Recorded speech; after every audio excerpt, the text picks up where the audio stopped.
At the shadowy fringes of Cheng's underground market, the night hummed with quiet dealings.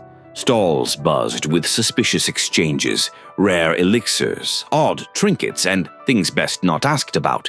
But at one corner, a weary young man was closing another deal.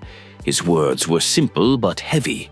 He'd sold off so many of his own body parts over the last 6 months that he doubted he'd make it another week. The seller, unfazed, gave a nod. "As long as you're sure." "I am," the man said, "for my terminally ill sister. But that tale, pure fiction. His name was Ye Lin. No sister, no tragic backstory, just a resourceful transmigrator with a rare gift. Regeneration. No matter how damaged his body, it healed. Even lost organs, regrown. He wasn't desperate, he was determined. He had a goal: gather 100,000 yuan to attend the job change ceremony. And now, bruised but intact again, he clutched 30,000 yuan, the final portion. Time to step into the next phase. To others, Ye Lin was just a quiet scholarship kid. Rumors spread quickly. Why is he even here? Can he even afford it? But Yong stood firm. When asked, he looked teacher Wang in the eye and calmly explained, "I took out a job change loan. I'm ready." Even the more sympathetic voices couldn't help but worry. If he gets a worthless job, he'll spend his whole life paying that loan off. With a sigh and a glance at the crowd, she waved him in. Then go. The ceremony's starting. Inside the hall, excitement simmered. Dozens of students, each one hoping for power, recognition, maybe a ticket out of poverty. Then came Matt Damon from Class 5. Not the actor, of course, but another poor student with tired eyes and hopeful hands. "Relax," the principal told him. Matt placed his hand on the stone. The magic swirled, shimmered, then dulled. A-rank, poultry breeder. Silence, then whispers, then chuckles. "Well, that's eggs for life," someone muttered. "Chickens and ducks," another sighed. "That's his future." The principal tried to soften the blow. "Every job has value," he said, though even his voice lacked conviction. Then the atmosphere shifted as Kira Knightley stepped forward. Her presence pulled the attention of the entire hall. Confident, graceful, she placed her hand on the platform. A burst of fire. A majestic phoenix-like bird erupted, wings stretching wide above the crowd. Gasps echoed. The principal stared, wide-eyed. "SSS-rank Fire Wizard!" The audience broke into stunned applause. Cheng Academy had just gained a symbol of pride. "She's on another level," someone whispered. Ye Lin watched quietly, taking note. Even an SS rank couldn't survive 1,000 onslaughts alone, he thought. Power alone wasn't enough. Strategy mattered. Resolve mattered. Finally, his name was called. As he walked past Kira, he didn't glance at her. He'd made up his mind. He wouldn't just be another name in the crowd. He placed his hand on the platform. The stone trembled. Energy surged. A roar. A blinding flash of blue shot upward as a dragon-shaped aura burst forth, spiraling into the ceiling like a storm let loose. Gasps turned into stunned silence. Eyes wide, mouths agape. No one expected the quiet scholarship kid to shake the room like this. But Ye Lin just stood there, eyes calm, as if he'd been waiting for this moment all along. Because he had. And fate had finally blinked first. The principal of Cheng Academy stood motionless for a second too long, blinking at the roaring blue aura still crackling in the air around Ye Lin. 2 SSS rank awakenings in one day. First Kira Knightley, now this? Another anomaly, he muttered under his breath, equal parts astonished and slightly alarmed. Kira herself narrowed her eyes, watching the still glowing platform. Is he going to receive an SSS level position too? Whispers rustled through the crowd like wind through dry leaves. No way. That guy, the scholarship kid? He borrowed money to switch jobs and landed this?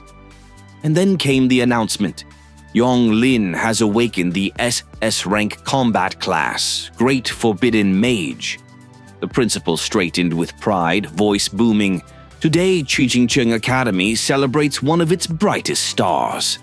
Applause started, hesitant at first, but then, just as quickly, the atmosphere shifted. The principal's smile faltered.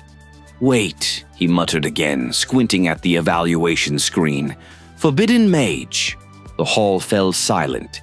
Then, laughter exploded. They'd all heard the stories. No Forbidden Mage had ever lived past 25. The class was powerful, yes, but its spells consumed the caster's own life force. To many, it was a curse disguised as a blessing. In that moment, the crowd's amazement twisted into mockery. "He's finished," someone laughed. "Sold his organs just to die early." "A specter with homework.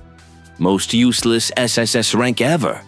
Even Kira, stepping away from the ceremony hall, looked back once and sighed. What a shame.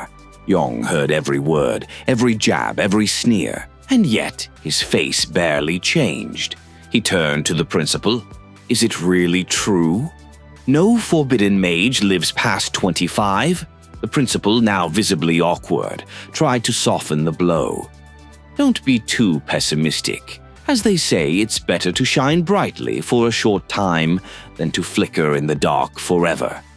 Yong gave a small, appreciative nod. "Then I'll burn brightly, brighter than anyone." The principal smiled, touched by the resolve. "Come with me. You and Kira both need special training plans. Let's make the most of your time." "Thank you, sir," Yong said, bowing. But deep down he was grinning. They don't know. His was no ordinary body.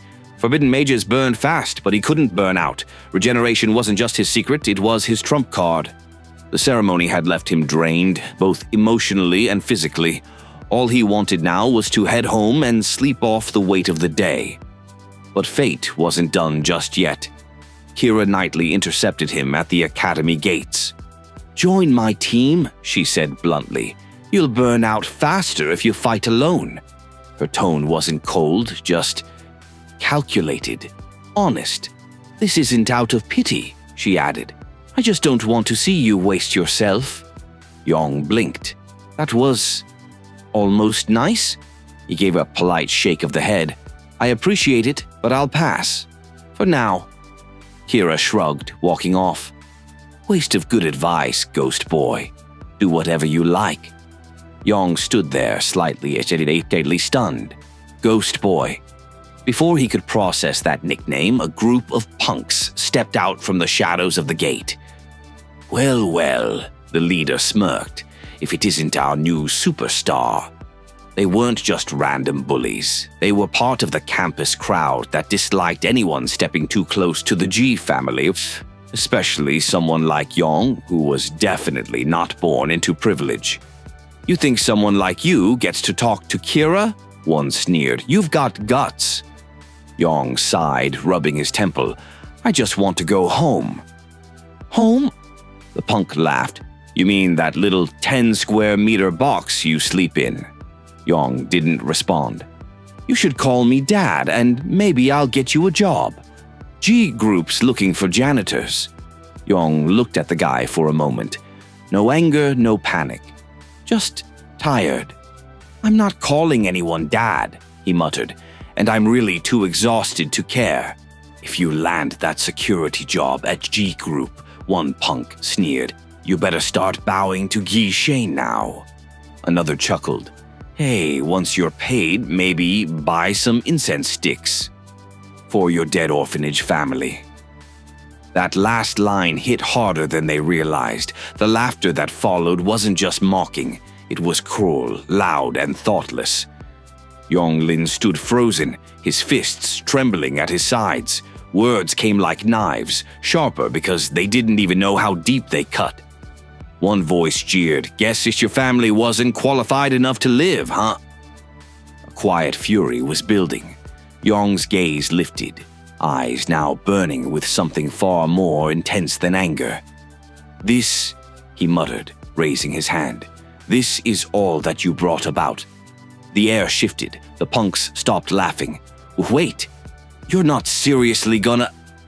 Before they could finish, a forbidden spell began to activate, drawing heat, light, and dread in equal measure. Panic set in immediately. He's lost it! Why would he use a ban spell over some insults? They bolted, practically tripping over one another to escape. Yong didn't chase them. He just yelled after them, "Come back, I'll repeat it for you." Of course, none of them returned. To them, Yong wasn't just angry, he was unhinged. One reckless spell and their bullying dissolved into fear faster than anyone expected. But for Yong, the victory was bitter, his body shook. The backlash from the spell was intense, his cells screaming, his vision flickering.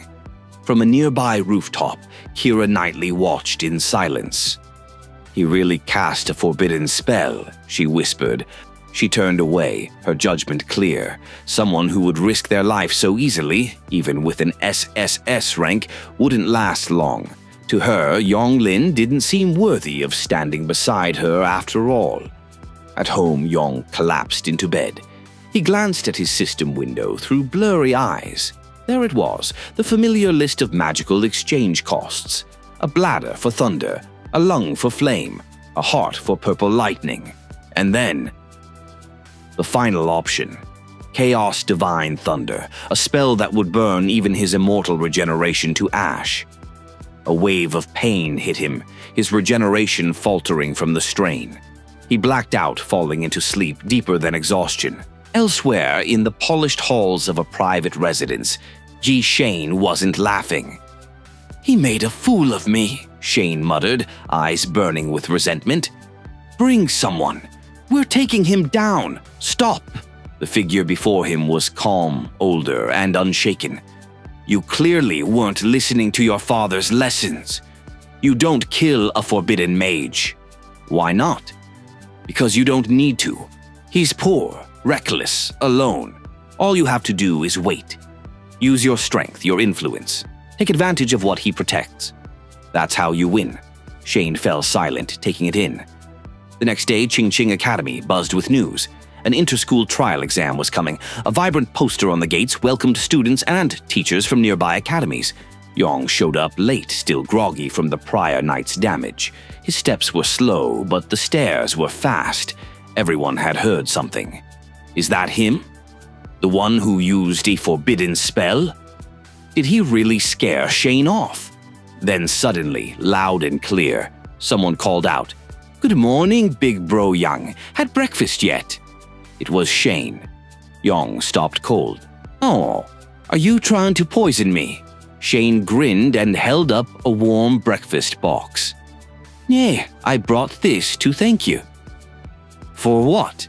"Your existence hit me like lightning," Shane said with mock sincerity, or maybe real sincerity wrapped in too much drama.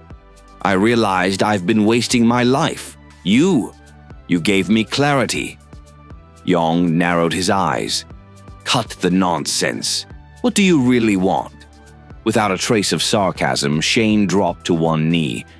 "I want to admit something. You're my big brother now." The courtyard fell into stunned silence. "Did I hit your head too hard yesterday?" Yong asked, utterly baffled. "No," Shane said firmly. "I'm serious. After you humbled me, I thought long and hard. I need someone to look up to, and that's you.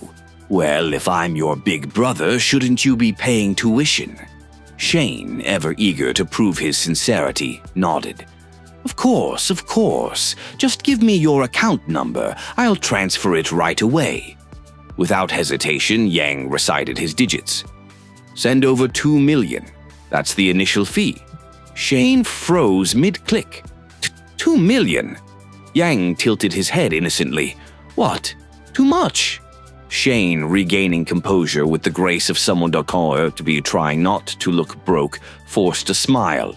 "No, not at all. I'll have my father wire it immediately." Just then, the school speakers blared, "Attention! The portal to the new player dungeon is now open. All candidates may proceed. We hope everyone performs excellently." A crowd began to gather, buzzing with energy. Teachers from visiting schools whispered among themselves, pointing toward Yang and Shane. "Are those the SSS-level students from Kuomingqing?" one asked. "They're certainly not blending in," another replied. The Qingcheng principal sighed, pinching the bridge of his nose. "I told them to keep a low profile." But despite the frown, he couldn't help the proud little smile tugging at his lips. He acted irritated, mostly to make the other schools feel just a little jealous. As the guests left, one teacher grinned. "Careful not to get too proud, Principal. High falls hurt the most."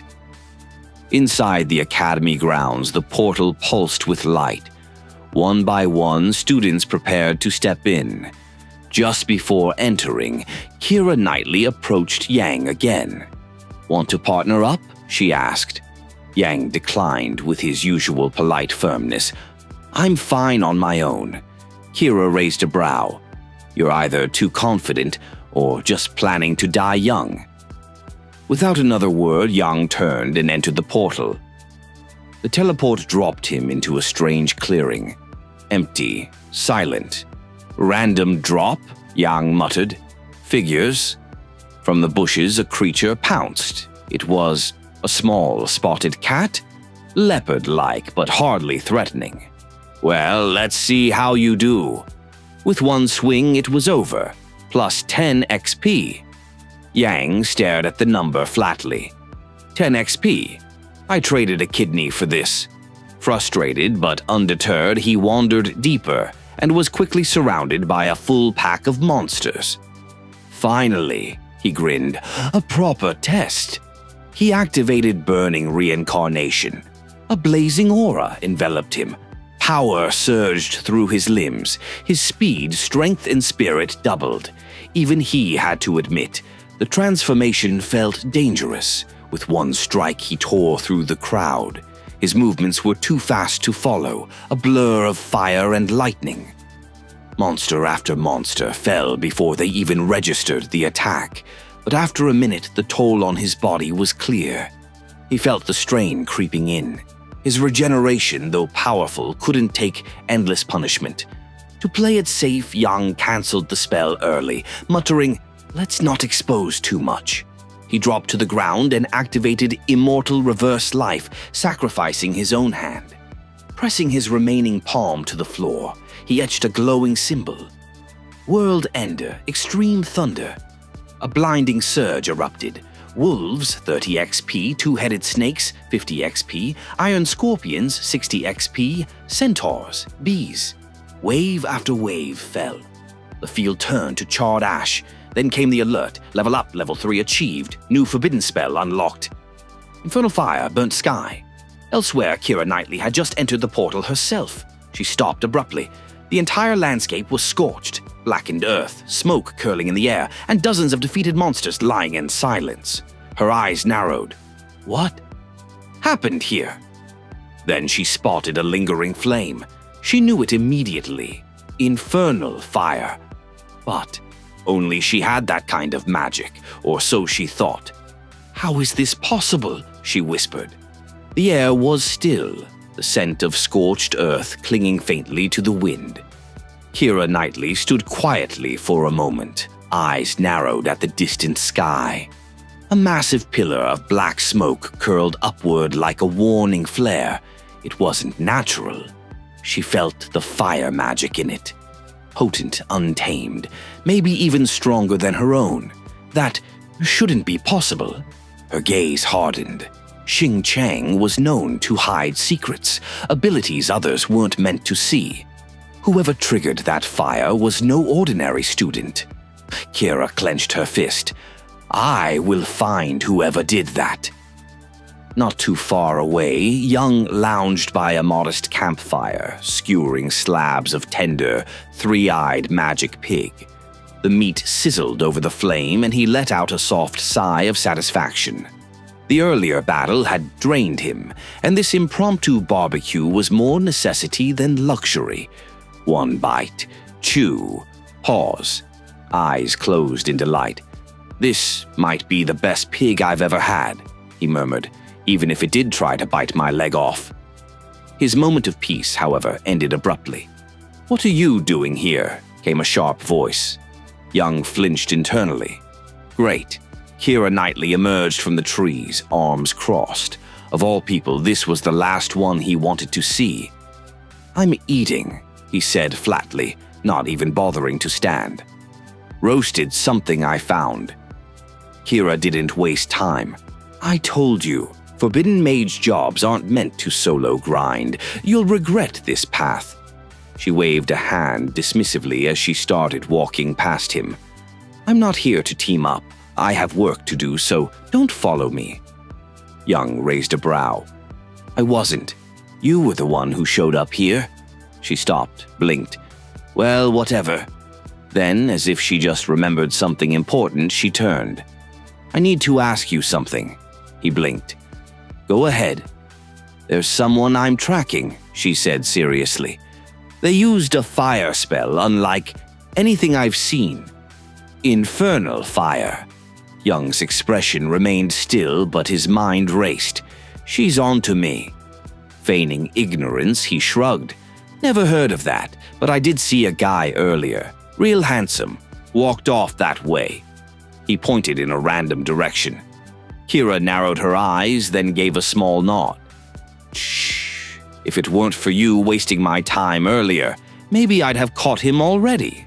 And with that, she turned and marched off. Young let out a breath. Finally. But just moments later, the forest trembled. A crashing sound echoed through the trees. Kira froze and looked up, eyes going wide. An enormous monster, a dragon-blooded beast, at least level 8, charged directly at her. She reacted quickly, leaping to safety. "What's an 8th-level creature doing here?" She gasped. This was a starting dungeon. No one was supposed to face something this powerful here. She grit her teeth and began flinging fireballs at it, but they barely fazed the beast. Some of her spells were even deflected. Then one slammed directly into her. She tumbled to the ground, dazed. Her limbs were heavy. This was bad. Was this it? Defeated like this in a training zone. Too embarrassing. But before the monster could finish her off, a voice rang out. "Hey, try having some manners." A surge of burning energy exploded across the clearing. Hellfire. The dragon-blooded beast didn't even have time to roar. Flames consumed it in an instant, turning it to ash in the blink of an eye. Kira's eyes widened. That was no ordinary fire magic. She looked up and saw a boy standing calmly in the smoke, completely unfamiliar. His presence didn't feel threatening, just powerful. Ridiculously powerful. Thank you, she managed. "Who are you?" He smiled faintly. "Ling Yong." She blinked. "Wait, Yong? Like Yang Lin Yong?" "Different spelling," he replied smoothly. She wasn't convinced but let it go for the moment. "Which school are you from? I'd like to thank you properly." He waved it off. "No need, I was just passing through." The forest crackled faintly with lingering heat as Kira called out, "Wait, please." Yong paused for just a moment but didn't turn around. His voice was calm and distant. "Don't follow me, the beasts ahead. They're not ones you should mess with." He glanced back ever so slightly and added, "Also, maybe change your outfit first." Kira froze, cheeks tinting red. She immediately understood what he meant. The last battle had left her looking more like she lost a bet than won a duel. Flustered, she huffed. "I'll catch up to you eventually," she shouted after him. "Just wait, one day I'll stand by your side." Then, like a determined hero out of a storybook, bouncing between branches with a speed and style suspiciously similar to a certain ninja anime. Once Yong was sure she was gone, he finally came to a stop. "That girl's going to be the end of me," he muttered, ruffling his hair. "A total time thief." Just then, a soft chime echoed in his mind. A system message appeared. "New forbidden spell unlocked. One with death. Sacrifice 2 years of life. Gain immunity to 1 fatal attack." Yong's brows lifted. Now that's something. As a forbidden spellcaster, he was used to trading time off his life like coins at a gacha machine. But this spell, this was next level. He could take a blow straight through the heart or even survive losing his head and still fight. A grin crept onto his face. He laughed, at first under his breath, then loud, manic, echoing into the forest. With this, no one can stop me from leveling up. 3 days passed. The final day of the trial arrived, and the audience buzzed with anticipation. If my kid hits level 8, I'll be happy, one parent whispered. Near the front, the principals of the academies sat together, watching the displays. One leaned in. Even 2 SSS tier students won't matter if they can't hit a high level. Sometimes levels mean more than class. The head of Chwing Academy nodded slowly, eyes gleaming. Let's see if anyone breaks the record. Level 11 still stands. Just then, a man in silver robes approached. "May I join you all?" he asked, smiling warmly. "Mr. Leon," one principal exclaimed. "Of course, it's an honor." Leon, widely known as the top astrologer in the city, gave a humble laugh. "You're too kind. I'm only here to check on my daughter." The Qingyi Chung principal chuckled. "Such a doting father, but don't worry, she's doing incredibly well." Suddenly, someone emerged from the portal. The timer hadn't run out. Murmurs spread. Why would anyone exit early? Were they hurt? A familiar figure stepped forward. Kira Knightley. Leon immediately stood. "Neen." Kira blinked at the sight of her father. "What are you doing here?" Before he could answer, the Qingxi Chung principal leaned in. "Wait, what level did you reach? And why exit early?" Kira brushed a stray hair behind her ear, casually saying, "I hit level 12. Gasps rang through the arena. Level 12? That shattered the standing record, and from a fire element mage, no less. The principal could barely hold back his pride. "Outstanding," he laughed. "I knew our students would do it." Leon, however, gave a half-smile. "She's still stubborn. Had she waited, she might have hit level 13. Kira shrugged. It got boring. Too hard finding level 10 monsters, and the XP was a scam. But deep inside, she knew the real reason she left. "I'm going to find you, Yong. You're not getting away this time." Elsewhere within the dungeon, Yong stood among piles of scorched earth and ash. Not a single beast remained in the level 10 zone. He wiped his nose with a frown. "Achoo." He blinked. "Weird. It's not even cold here. Someone must be talking about me." He looked around, empty. "Too fast. I cleared them too fast." He glanced at his system screen and smirked. "Time to try out my new forbidden spell. Let's see what sudden dance can do." With a quick breath and no hesitation, he offered up one of his kidneys. Pain surged for a moment, then vanished, replaced by raw speed.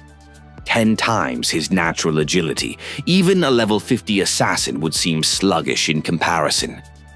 Grinning with dangerous delight, Yong shot across the forest like a lightning bolt come to life. Trees blurred, the wind screamed past him, the earth barely felt his touch. Then, target spotted.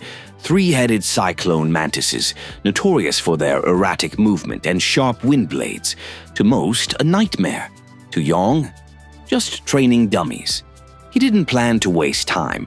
For his next spell, he gave up his bladder, yes, really, and unleashed world-destroying raging thunder, a forbidden art of sheer overkill. In a single flash, the mantises were reduced to scattered ash.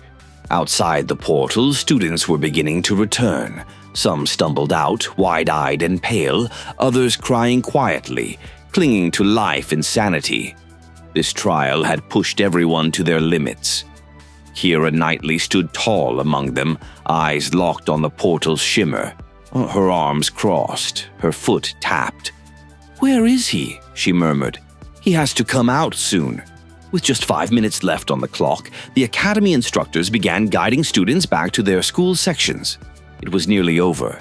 Whispers floated through the crowd. Kira was already the top-ranked student. The principals of other schools exchanged uneasy glances, and one finally said with a half-smile, "Old Gao, it seems your academy's truly blessed this year."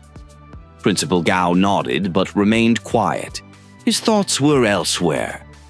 "Where's the second SSS student?" Kira frowned.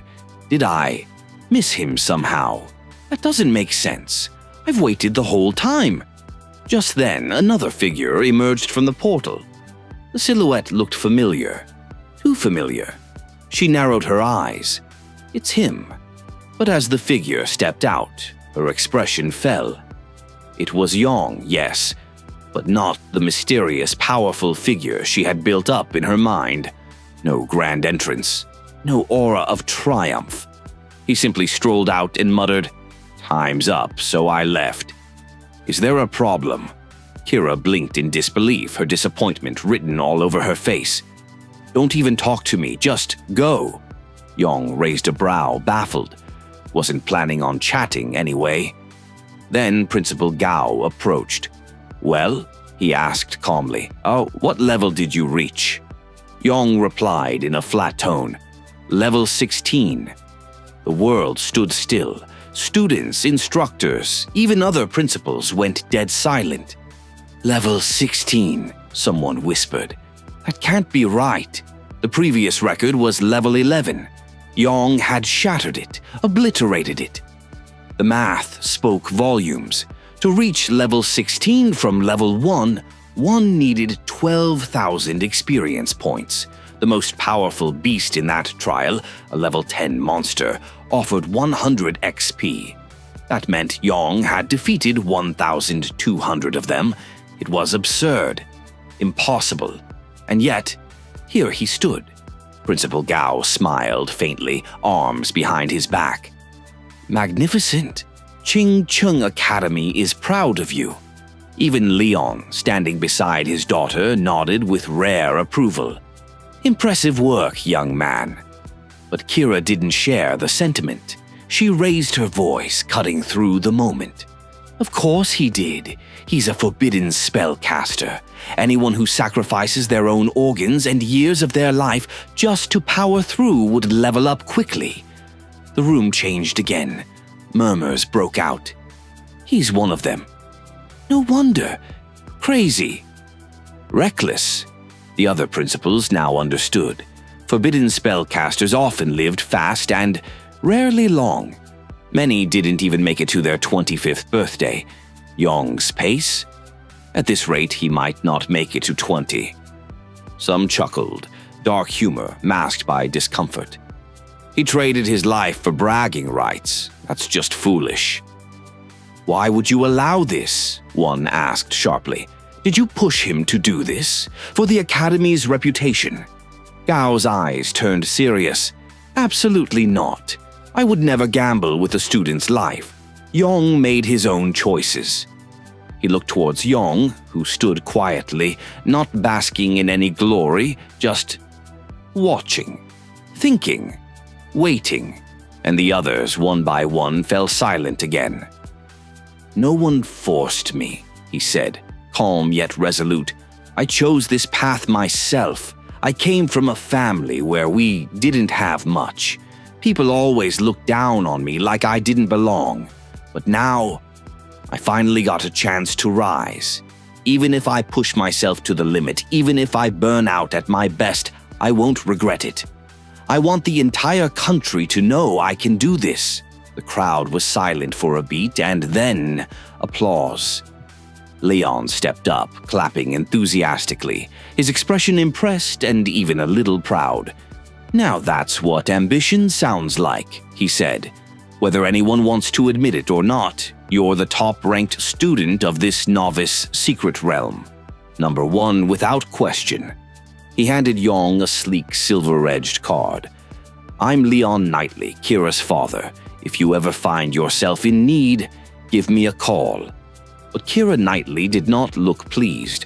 With arms crossed and a defiant tilt to her chin, she snapped, "He's not number one, not yet. Not until Ling Yong comes out. His level will be just as high, maybe even higher." This caught Leon's attention. "Ling Yong?" he repeated, brows raising. "And who is this genius?" Principal Gao glanced at the student lists and scratched his head. "I don't recall any Ling Yong registered with us." The other academy representatives looked equally puzzled. "No one by that name on our end either." But Kira was unwavering. "He's real. He's brilliant. You'll see once he comes out." Meanwhile, Yong stared blankly at her, internally sighing. "This girl again? Why is she always dragging me into her fantasy plots?" He gave a small wave to the group. "Anyway, I'm heading home. It's been a long day." Leon smiled and nodded. "Safe journey, son." Principal Gao gave him a parting word as well. "Get some rest. The official test is only 3 days away." Yong nodded, already well aware of the looming challenge. As the portal's glow finally dimmed and the exam officially closed, Kira stood behind, watching intently. "Where did Ling Yong go?" she murmured, scanning the empty portal. "Did he slip out when I wasn't looking?" Naturally, she decided this too was Yong's fault. Leon tried to ease her frustration. Maybe Yong and Ling Yong are actually the same person. Kira looked horrified. "No way. They're nothing alike. Yong fled the moment the blood dragon showed up. But Ling Yong, he uses powerful fire magic. He saved me." Leon blinked. "Right. I'll take your word for it." That night, Yong sat on his bed, one hand behind his head, the other on his pillow. "Why do I feel like someone's out there, just talking trash about me?" he muttered. Just then, a knock at the door. Yong narrowed his eyes. "This late? Who even knows where I live?" He opened the door cautiously, revealing a sharply dressed man with a polite smile. "Good evening. Are you Yong?" "I am. Who's asking?" The man gave a respectful bow. "My name is Manager Wong from Liquid Limited Company, the largest health supplement brand in the city. I've heard about your record-breaking achievement in the rookie secret realm." "Congratulations," Yong blinked. Thanks? I'm here with a proposal. We'd be honored if you'd consider becoming a spokesperson for our flagship product, Order Liquid." Yong raised an eyebrow. "A spokesperson?" "Yes. Of course, we understand the value of your time." Manager Wong handed him a neatly printed brochure. "We're offering a guaranteed reward, at least a 3-figure sum." Yong looked skeptical. "You mean like a few hundred?" Wong smiled wider. "Actually, 3 million." Yong nearly choked. "Wait, what?" Manager Wong gestured to the bottle on the brochure. Order Liquid is a 100-year-old formula designed to nourish the brain and stimulate cellular rejuvenation. Some even say it can make you feel a few years younger. Yong stared at the bottle, his thoughts spiraling. For 3 million. Someone might give up a few extra organs, he thought dryly. Is this what fame brings? Wong added, "You can try it first, of course. If you don't like it, full refund guaranteed." That's how confident we are. Yong tilted the small vial of Order Liquid to his lips, took a sip, and gave a casual nod. "Hey, not bad.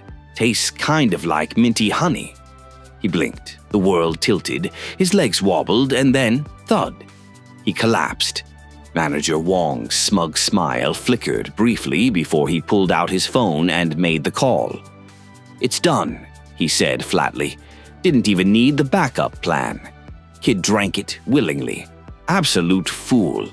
On the other end, a gravelly voice responded, "Good. Bring him to the site."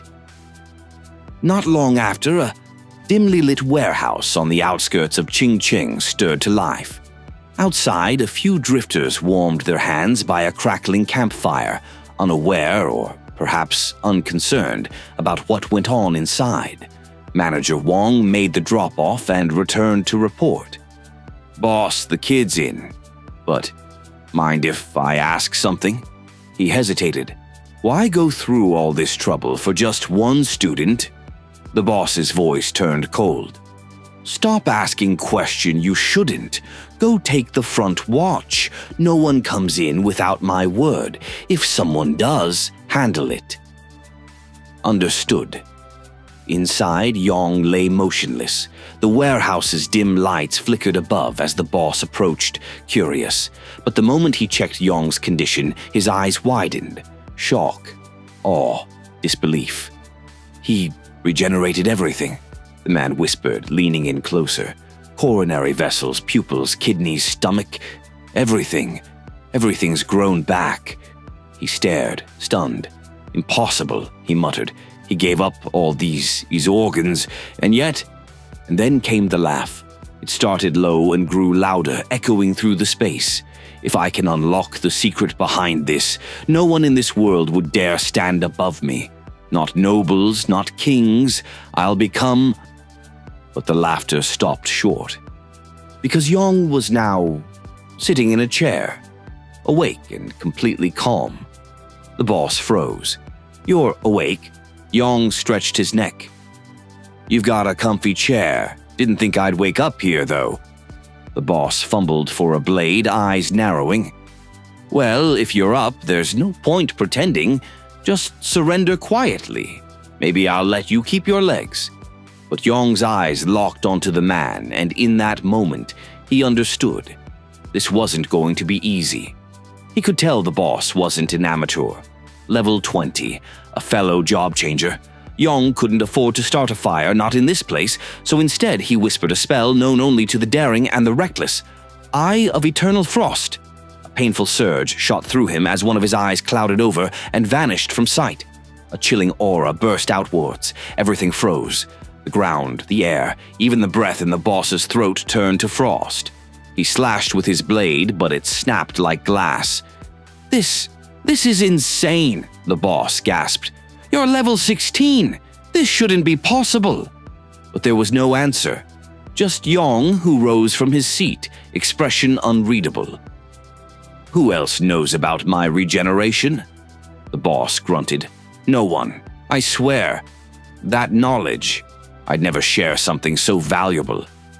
Yong paused, studying him.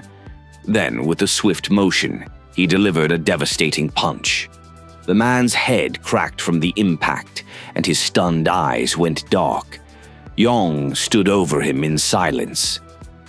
"And I drank that liquid stuff too. Gross." He clenched a fist, then summoned a bolt of lightning, boom, that dropped every guard outside in a blink. Except one. The last goon, now trembling, fell to his knees. "Please, don't kill me. I'll tell you everything." Yong didn't flinch. "Then talk." The one behind this, it's Kenshin, the black market king of Chingchong. On paper, he's a philanthropist. But in truth, Yong's eyes narrowed. That name, Kenshin, was not unfamiliar. A charity king loved by the media, praised by the city. So this rabbit hole runs deeper than I thought. Yong took a breath, processing the weight of this information. Then he looked down. No loose ends. The final strike was swift. Far across the city, in a lavish office behind a jade-paneled wall, a well-dressed man received the report. "Sir," his assistant whispered nervously. "The group pursuing that poor student, they've gone dark." Kenshin's smile faded slightly. For over half an hour, Kenshin's men had tried to reach their contact. Radio silence. Kenshin stood up from his chair, the calm expression on his face cracking for the first time. "Find him," he barked, pacing. "I want the missing man located immediately. Dead or alive, I don't care which." Elsewhere, a vehicle came to a halt. Yong stepped out and greeted the man waiting for him. "Your house is big. Like really big." Shane shrugged. "Perks of the family name, I guess." But then he brought up the topic of money. About the 2 million yuan you asked for earlier, I mentioned it to my father. There's been a small hiccup in the transfer. Yong's smile faded slightly. He didn't like the tone. The moment money was brought up in this way, especially after Shane had already called him boss, it felt a little too much like being sized up again. Shane noticed the shift. He chuckled, reaching out to clasp Yong's shoulder. Don't worry, I won't bring it up again. Just think of this place as your home from now on. Inwardly, Shane still believed Yong was simple-minded, but loyal, and right now, loyalty was everything. Meanwhile, Yong was doing his own thinking. If I stay inside the Ji estate for a while, he reasoned, even Kenshin wouldn't risk storming in here. It's too high profile. As they walked deeper into the estate, a line of elegant maids stepped out in greeting. Yong nearly stopped in his tracks. It was the kind of reception he'd only ever seen in movies. So this is how rich people live, he thought. No wonder everyone wants money. Then Shane, ever casual, nudged him. So, which one do you like? I can send her to your room tonight. Yong gave him a side glance. Was this guy being serious? Even the maids exchanged a few interested glances. One or two clearly didn't mind being helpful. Shane motioned to a few of them. Help the boss freshen up. Change of clothes and all that. I was joking, Yong replied dryly. Too bad, I wasn't, Shane said, still smiling. You're getting dressed anyway. We're going somewhere important. Curious, Yong asked. What's the occasion? You'll see once we get there. Sometime later, Yong found himself in an entirely new world. The Qingcheng annual auction. It was loud, lavish, and brimming with the city's elite. From business moguls to cultivators, every major player was in the room. Shane leaned over. Figured you've never been to one of these. Thought I'd introduce you around later. Yong, unimpressed, waved it off. Nah, you do your thing. I'll just find something to eat. Shane stared. In his head, seriously? We're surrounded by billionaires and this guy's thinking about snacks? Poor people really stay poor for a reason, Shane muttered to himself. But even he had to admit Yong looked like someone who hadn't had a proper meal in days. And technically he had given up his stomach not long ago. A little hunger was understandable. Yong didn't get far before a familiar voice cut through the noise. You? Why are you here? He turned slightly. Oh no, Kira Knightley, again. And this time she had a friend in tow, Lena, sharp-eyed and curious. Lena gave him a once-over. Who's he? Kira frowned. Some guy who abandoned me in the secret realm. Thought he was a genius. Turns out he's just a coward. Yong quietly turned his face away. Why does this woman show up everywhere I go? Yong smiled to himself. If you only knew, he thought. You really do have bad luck. Just then, Shane returned, with a full group in tow. He stepped forward, beaming. Everyone, I want you to meet my boss, Ye Lin. The group's jaws dropped. Wait, boss? Shane looked at them, dead serious. Did I stutter? None of you are qualified to judge him. You don't even know what level he's at. The group quickly scrambled to check his stats. What they saw. Shock. Silence. Respect. Ye Lin wasn't just someone who'd stumbled into this world, he was already rewriting it. The moment Yong's level was revealed, level 16, a hush swept through the auction crowd. Then the realization hit. Ye Lin, someone echoed. Now they knew why the name sounded familiar.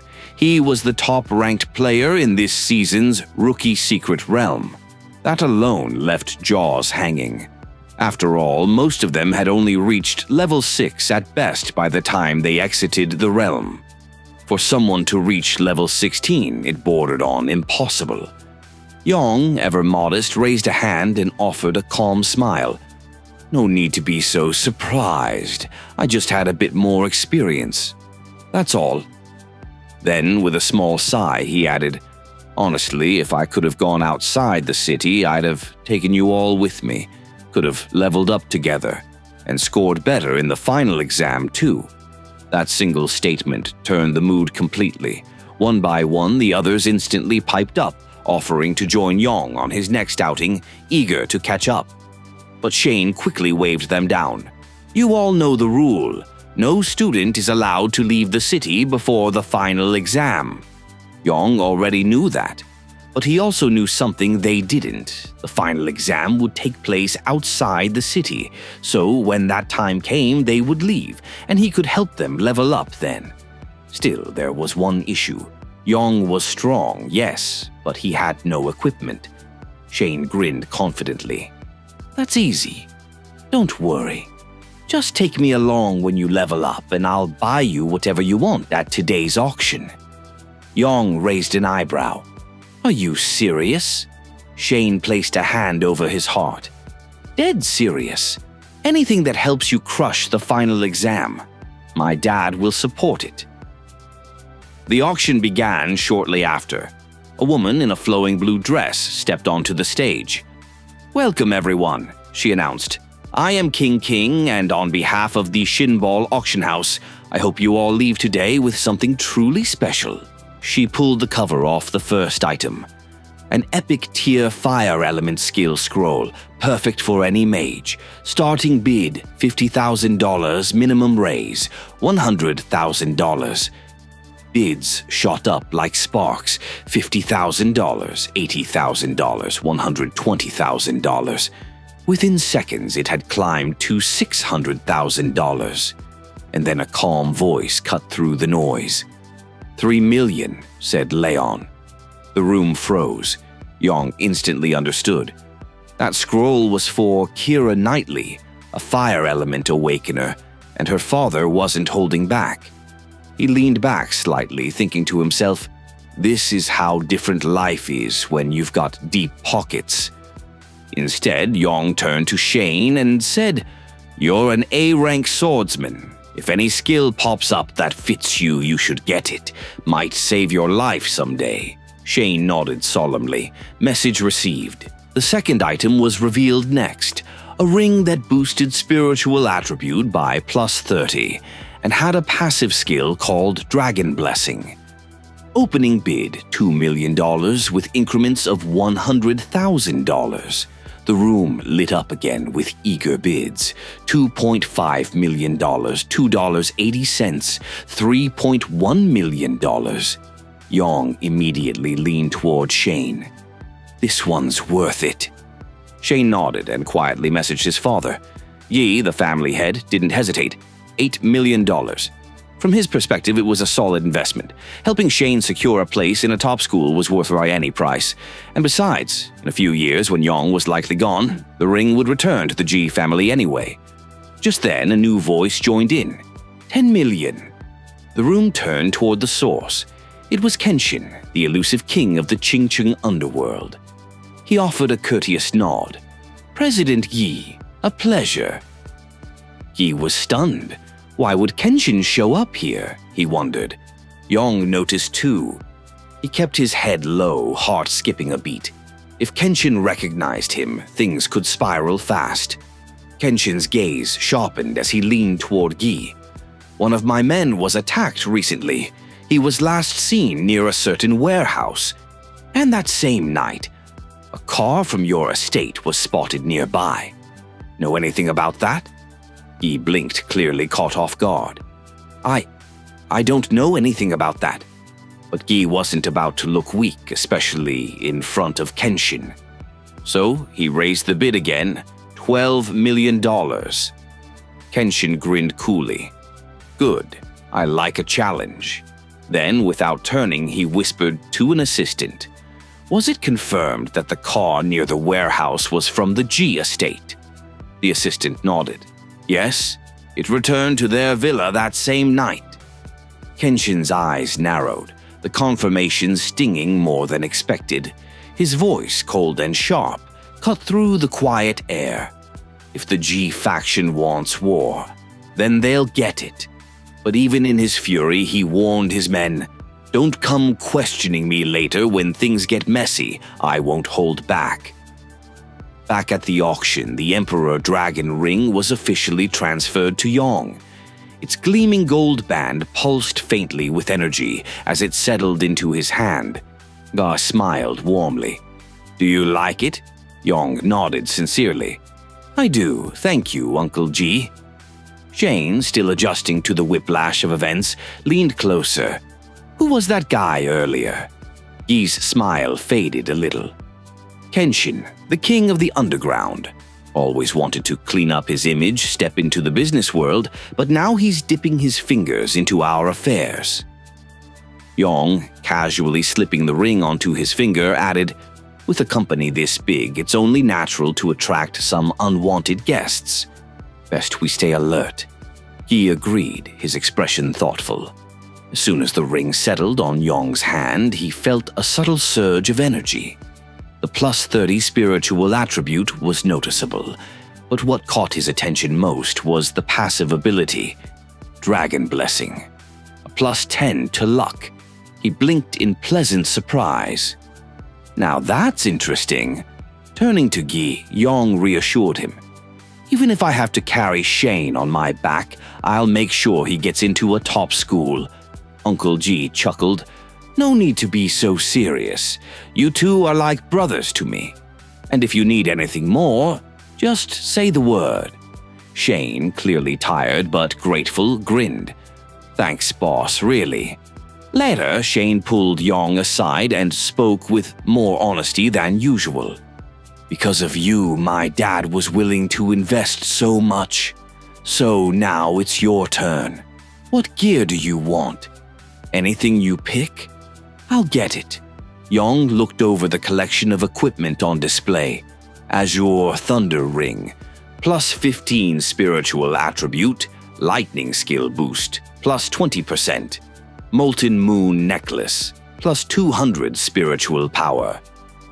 Dual yin-yang bracelets, +40 spiritual attribute, and a twin passive effect that boosts healing.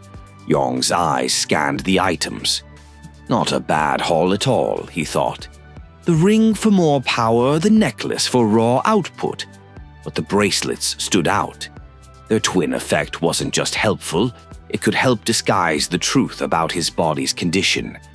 A perfect cover if questions ever arose. Then came the sword. The moment he saw it, Yong was spellbound. Starfall Fracture, a weapon that boosted strength by 300 with a stacking buff during Starlight mode. Up to 100 layers of strength boost. It was a blade made for destruction, and for someone like Yong, it was a dream. He turned to Shane, eyes gleaming. With this sword, the exam's ours. No one's touching us. Even better, he could combine it with his level 10 nullifying spell and his chauffeur technique. A deadly combo. There was a catch, of course. Each strike from the nullifier would drain a year of the user's life in exchange for double damage, and it could stack up to 99 times. Yong just smiled. Power always comes at a price. Elsewhere, far from the energy of the auction hall, Kira Knightley sat alone in her lavish home, frustrated and confused. She couldn't understand it. Why is the Ji family wasting so much on that coward? She muttered. They'd spent more than 100 million in equipment. All for Ye Lin. It didn't make sense, unless there was something more going on behind the scenes. Just then, one of her staff entered. Miss Kira, Lena's here. She's brought people who say they've got news. Kira perked up immediately. Have them wait in the guest room. I'll be there shortly. Moments later, she stood before Lena and a stranger, an investigator named Huang. Huang greeted her respectfully. Miss Kira, I believe I have information regarding the person you've been searching for. Kira's eyes sharpened. Ling Yong? He nodded. Yes, but I'm afraid it's not good news. Kira's heart skipped. What do you mean? Huang explained slowly. A city farm had been reduced to ashes. Lives were lost. And based on the traces left behind, it was no ordinary fire. It had all the markings of hellfire. And the person connected to it? was Ling Yong. Kira stood frozen. That's impossible. He's not like that. If he was a monster, why would he have saved me? Lena gently grabbed her arm. Kira, calm down. But Huang continued, the Bureau is asking for your cooperation in the case. The attacker used Hellfire to defeat level 8 enemies instantly. But aside from that, not much else could be uncovered.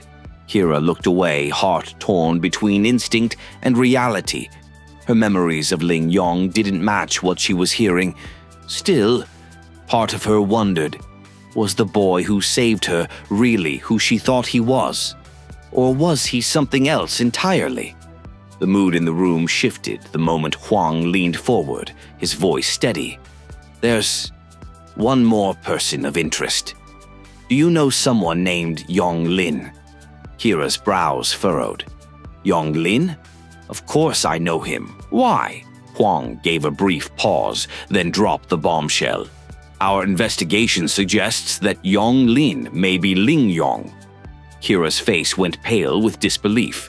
That can't be, that coward. Ye Lin's terrified of danger. He ran away and left me when things got risky.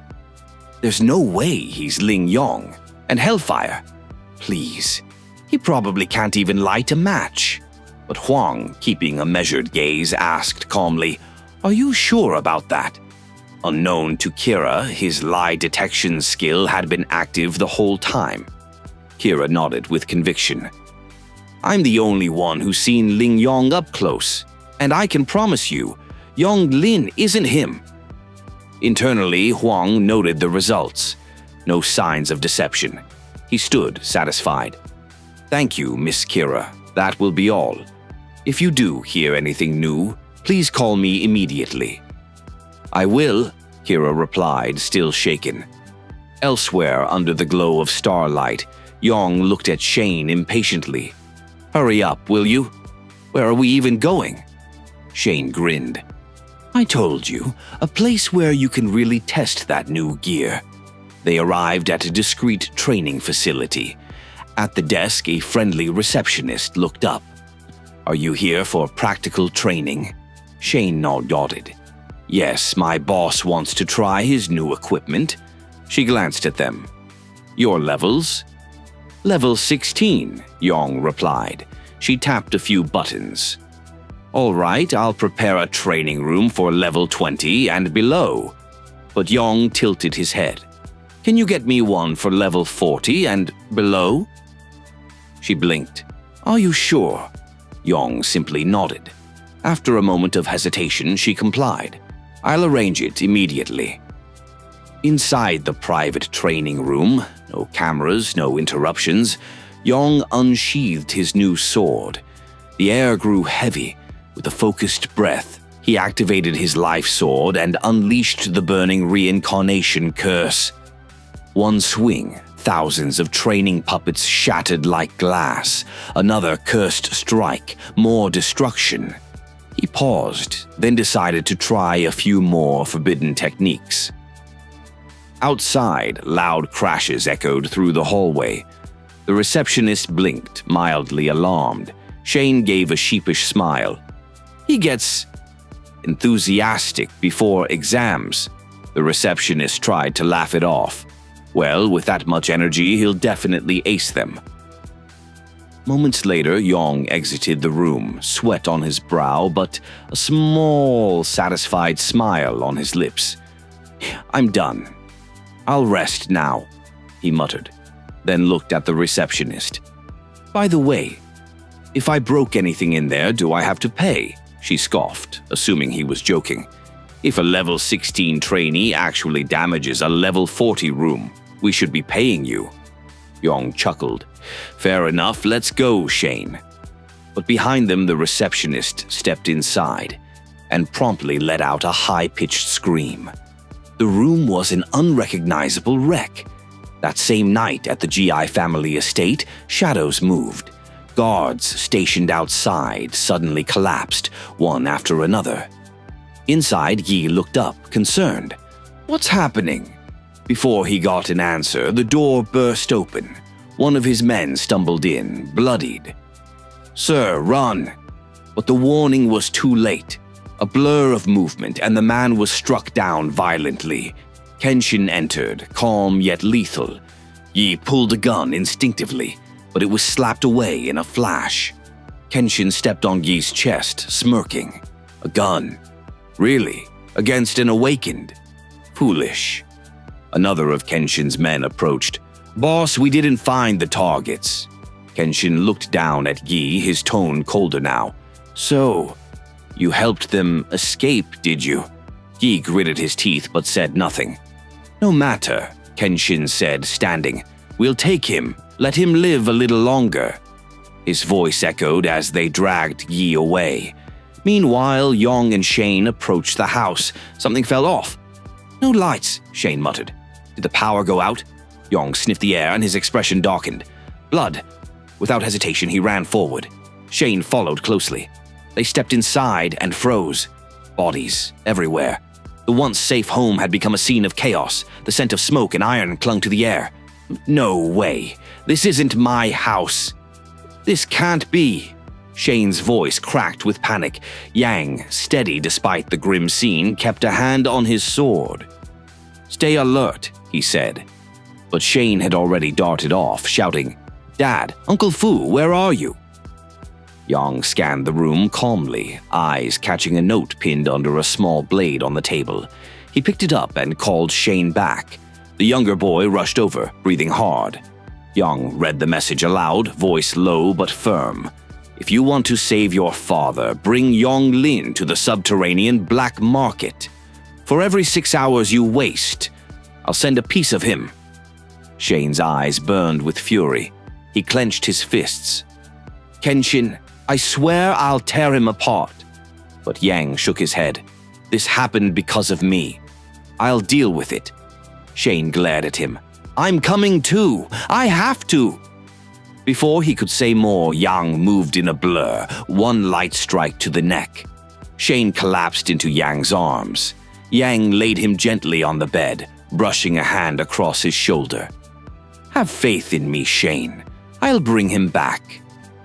His eyes, once calm, now burned with silent resolve.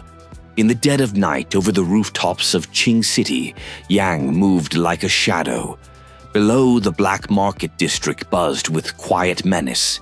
He reached the appointed spot just in time, but something was wrong. Laser dots flickered across his body. They had seen him. Goons emerged from the shadows, their rifles aimed. "Who do you think you are? Hiding in rooftops like it's the last century." Yang's gaze swept the area. Infrared vision. Tactical teams, too well prepared. "We've been waiting a while," one of them sneered. "Come quietly." But Yang didn't move. Instead, he muttered something under his breath. Burning reincarnation. A wave of cursed energy burst forth, smoke erupting around him. His silhouette vanished into the haze. Gunfire rang out. He was already gone. Then, chaos. Yang's figure flashed between shadows. With a flicker of movement and his fleeting dance technique, he sliced through 2 enemies, leaving them unconscious. He didn't spare anyone. No witnesses, no survivors. His secrets were too dangerous to leave behind. A sudden gust, a wind blade narrowly missed his side. A wind type awakened, level 30 or higher. Yang gritted his teeth. 2 new enemies stepped in, both wielding swords. One had long hair and a mocking smile. "You came alone? Not scared of dying?" "Capture him alive," the other added. "Boss's orders." Yang didn't answer. His eyes glowed faintly as he whispered, "Let's see how many times I can stab you." He activated Starfall Trace combined with the Life Sword Curse and charged. The short-haired man unleashed a wind-based dragon pistol, but Yang dodged with a clean arc. The long-haired opponent responded with another wind blade. Yang parried it cleanly, striking back with the second sword form. The enemy pair stumbled. "You're fast, Ashok," one muttered. "But you think you can beat us?" Yang smirked. "You don't even know my sword techniques yet." He launched the 3rd, 4th, 5th, up to the 8th sword, each attack faster, heavier, more refined. The long-haired man's blade shattered. His partner faltered, terrified. This guy, he's not human. He's a devil. Yang didn't hesitate. He finished the job with hellfire, reducing his enemies to ash. With the way clear, he marched toward the warehouse. "No one escapes tonight," he declared. The door exploded inward. Screams echoed as hellfire erupted within. Goons ran. Yang followed, merciless and precise. Each swing was final. He moved upstairs, one step at a time, cutting down any who tried to flee. Then someone blocked his way. A towering man, muscles rippling, axe in hand. Shishawi, the black market's #1 fighter. Level 42 awakened. "What are you?" Shishawi asked. "Even with all those wounds, you're still standing." Yang looked him dead in the eye.